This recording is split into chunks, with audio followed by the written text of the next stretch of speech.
আসসালামু আলাইকুম।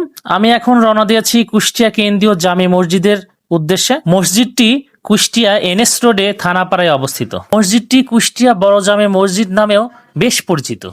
কথা বলতে বলতে ঠিক মসজিদের কাছে আমরা পৌঁছে গেছি।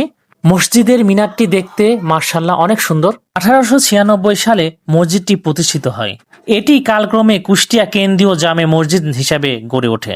বর্তমান মসজিদটির জায়গায় 1890 সালে কুষ্টিয়া হাই স্কুলের মৌলবীর জন্য একটি খড়ের ঘর তৈরি করা হয়। পরবর্তীতে একজন জমিদার কর্তৃক 1996 সালে মসজিদটি তৈরি করেন। সেই সময় মসজিদটির দৈর্ঘ্য ছিল ছোট। মুসল্লিদের সংখ্যা ক্রমশ বৃদ্ধি পাওয়ায় 1926 সালে আয়তন বৃদ্ধি করা হয়। 1986 সালে পুনরায় দক্ষিণ দিকে বর্ধিত করা হয়।